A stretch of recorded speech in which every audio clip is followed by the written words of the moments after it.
जिस तरीके से रजिस्टर किया गया है एक एफआईआर उनके खिलाफ रायपुर में, उसको लेकर के वो बयान दे रहे हैं। महुआ मोइत्रा से देश ये जानना चाहता है कि दुनिया के कौन से इडियम में सर तन से जुदा की बात की जाती है। ये तो एक धर्म विशेष की और एक मानसिक रोग से ग्रसित लोग करते हैं। क्या महुआ मोइत्रा भी उस मानसिक रोग से ग्रसित हो गई है जो देश में कुछ लोग ग्रसित है जब वो सर तन से जुदा करने की बात करते हैं? क्या महुआ मोइत्रा भी उसी मानसिक दिवालियापन पे जा चुकी है जहां पर इस तरह की बात देश के गृह मंत्री के लिए वो करती है? ये कौन सा इडियम है? ये कौन सी भाषा का इडियम है जो महुआ मोइत्रा यूज करती है? महुआ मोइत्रा जी, आपको अपनी मानसिकता के लिए सुबह शाम प्राणायाम करना चाहिए और 2-3 घंटे ईश्वर की आराधना करनी चाहिए, वरना आप ये सर तन से जुदा गैंग की लीडर बन जाओगी थोड़े दिन में जाके। Leader of opposition Rahul Gandhi ji लगातार निकाल रहे हैं। अब उनका बयान आया है कि हाइड्रोजन बम छोड़ देंगे और जनता का सामना प्राइम मिनिस्टर नहीं कर पाएंगे, वोट चोरी वाला जो हाइड्रोजन बम होगा। प्राइम मिनिस्टर तो दुनिया के शीर्ष नेताओं से मिल रहे हैं। प्राइम मिनिस्टर तो भारत का स्वाभिमान दुनिया के शीर्ष जो संगठनों में है वहां पर बढ़ा रहे हैं। प्राइम मिनिस्टर तो तिरंगा को लेकर चीन के अंदर तिरंगा को लेकर दौड़ रहे हैं। और राहुल गांधी जी, आपसे सिर्फ एक सवाल है, ईवीएम से चलते चलते आज आप अपना अपना अपनी हार का ठीकरा इलेक्शन कमीशन पर फोड़ना चाहते हो, एसआईआर पे फोड़ना चाहते हो। 3-4 महीने बाद जब बिहार के चुनाव में आपको करारी हार मिलेगी तो जिस तरह आज आप ईवीएम को भूल गए हो, उसी तरह आप इस एजेंडा को भी भूल जाओगे। और ये हाइड्रोजन और न्यूक्लियर और एटम बम फोड़ने की बात कोई फूटा क्या किसी ने देखा देश में? अभी हाइड्रोजन बम की बात कर रहे हैं। पता नहीं ये कहां से कौन लिख रहा है इनके डायलॉग। कोई बी ग्रेडेड जो हिंदी फिल्मों के जो राइटर्स हैं वो भी इससे अच्छे डायलॉग लिखते हैं। राहुल गांधी जी, हाइड्रोजन बम फोड़ दूंगा। अरे हाइड्रोजन बम कैसे फोड़ दोगे? आपका एटॉमिक बम भी फुस हो गया था पहले, क्या हाइड्रोजन बम फोड़ दोगे आप? क्या बिहार ने आपको पूरी तरह से नकार दिया है? आपकी यात्रा पूरी तरह से असफल हुई है।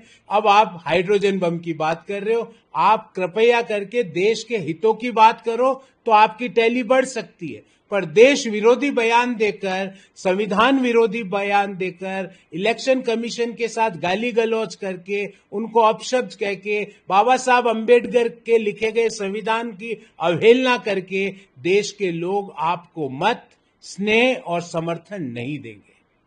तियानजिन एससीओ सर, जिस तरीके से पहलगाम टेरर अटैक की बात पहले हमने देखा कि उसको समर्थन उतना नहीं मिला, लेकिन अब उसका कंडेमनेशन देखने को मिलता है सर, साझा रूप से कंडेमनेशन। ये उन लोगों के चेहरे पर बड़ा तमाचा है देश में रहते हुए जो लोग पूछते थे कि हमें डिप्लोमेटिकली लोगों ने साथ नहीं दिया। अरे चीन जैसा देश भी आज भारत के साथ खड़ा है आतंकवाद की लड़ाई में। रशिया भारत के साथ खड़ा है आतंकवाद की लड़ाई में।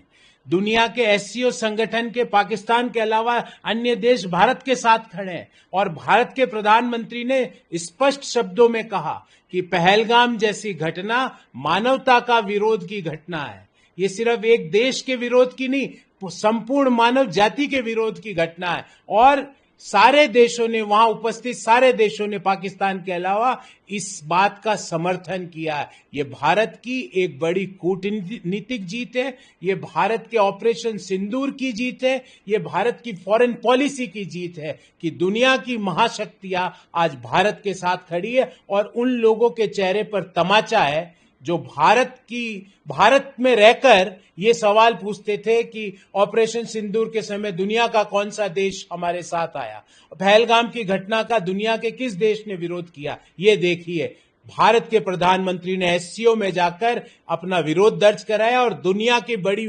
आर्थिक डिफेंस की महाशक्तियों ने इसका समर्थन किया है। पीटर, पता नहीं ब्राह्मण से क्या दिक्कत होगी, अब कह रहे हैं ब्राह्मण फायदा कमा रहे हैं रूसी कंपनियों से और जो तेल बेच रहे हैं और उसी को इंडोर्स करते हुए दिखाई दे रहे हैं उदित राज साहब। वो कह रहे हैं, ठीक बात कह रहे हैं नवारो। देखो, उदित राज साहब अपनी पॉलिटिकल एग्जिस्टेंस की बात करते हैं। उनके पास ना तो कोई नीति है, ना उनके पास कोई ज्ञान है। वो इस तरह की बातों का, जैसे उनके नेता डेड इकोनॉमी का समर्थन करते हैं। हम भारत में रहकर, हम जब भारत की जीडीपी 7.8% से Q1 में ग्रो करी है और भारत के लीडर ऑफ अपोजिशन भारत की इकोनॉमी को डेड इकोनॉमी बोलते हैं, तो उनका जो उस पार्टी के जो दूसरे लोग हैं, जो जैसा नेता होगा वैसे चेले होंगे।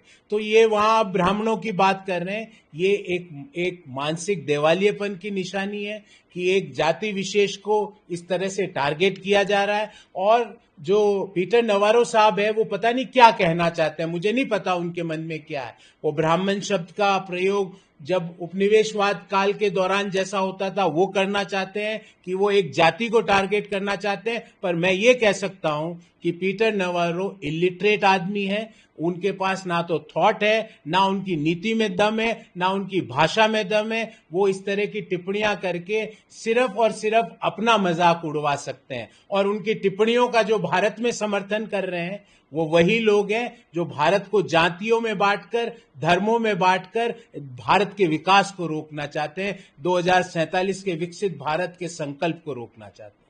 सर, और बयान है, उन्होंने कहा है कि जिन ताकतों ने महात्मा गांधी की हत्या की, वही ताकतें बाबा साहेब अम्बेडकर और महात्मा गांधी के संविधान को नष्ट करने की कोशिश कर रही हैं। जो व्यक्ति संविधान में लिखित भारत के निर्वाचन आयोग के लिए अपशब्द बोलता हो, संविधान में लिखित भारत के सुप्रीम कोर्ट के न्यायाधीशों के लिए अपशब्द बोलता हो, संविधान में लिखित भारत के रिजर्व बैंक ऑफ इंडिया के लिए अपशब्द बोलता हो, संविधान में लिखित भारत के ब्यूरोक्रेट्स को धमकाने का काम करता हो, जो व्यक्ति संविधान विरोधी काम करता हो, जो व्यक्ति भारत के विकास के विरोध में बात करता हो, जो व्यक्ति विदेश में जाके भारत विरोधी ताकतों से मिलता हो, जो व्यक्ति चोरी छुपे भारत विरोधी देशों के राजदूतों से मिलता हो पीछे के दरवाजे से, वो संविधान की बात ना करे। राहुल गांधी जी, याद दिलाना चाहता हूं,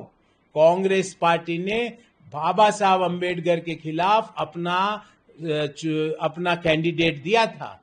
बाबा साहब अम्बेडकर को हराने का प्रयास किया था। हर जगह बाबा साहब अम्बेडकर को कम करके दिखाने का प्रयास किया था। तो वो व्यक्ति आज संविधान की बात ना करे। मैं राहुल गांधी से पूछना चाहता हूं, क्या इलेक्शन कमीशन के लिए अपशब्द कहकर कोई व्यक्ति संविधान की बात कर सकता है?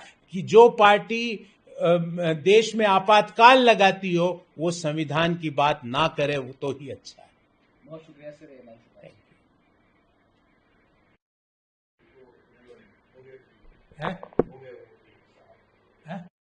छोड़ के बयान को आज और आगे बढ़ाते हुए leader of opposition Rahul Gandhi ji कह रहे हैं कि अब यूनाइटेड स्टेट्स और अलग अलग देशों का समर्थन भी वोट चोर गद्दी छोड़ को मिल रहा है, वहां भी लोग इस नारे को बोल रहे हैं। पता नहीं कि राहुल गांधी जी को किसने बताया, किस राजदूत से वो रात को जाकर मिले, पता नहीं।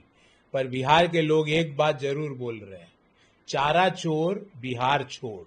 बिहार के लोग एक बात और बोल रहे हैं कि जॉब फॉर लैंड चोर बिहार छोड़। देश के लोग एक बात जरूर बोल रहे हैं कि CWG गेम्स में घोटाला चोर, सत्ता को छोड़। देश के लोग एक बात और बोल रहे हैं, कोयला चोर, सत्ता से बाहर हो। तो चोरी की बात अगर करनी शुरू करी तो A से Z तक घोटाले लोग गिना देंगे, पर घोटाले खत्म नहीं होंगे। बड़ी ABCD अलग लिखनी पड़ेगी, छोटी ABCD अलग लिखनी पड़ेगी। तो चोरी की बात ना करें। और ये वोट चोरी की बात करके राहुल गांधी जी सिर्फ संविधान विरोधी बात करते हैं। वो ये इसलिए करते हैं ताकि देश में अराजकता का, भय का, भ्रम का वातावरण हो, लोकतंत्र कमजोर हो, बाबा साहब अम्बेडकर का संविधान कमजोर हो। पर कान खोल के सुन लो, जिस व्यक्ति ने भारत के संविधान पर आंख भी उठाने का काम किया है, देश के लोगों ने उनको ऐसी पटकनी दी है कि वो अभी राजनीति छोड़ के कहीं भी दिखाई नहीं दे रहे।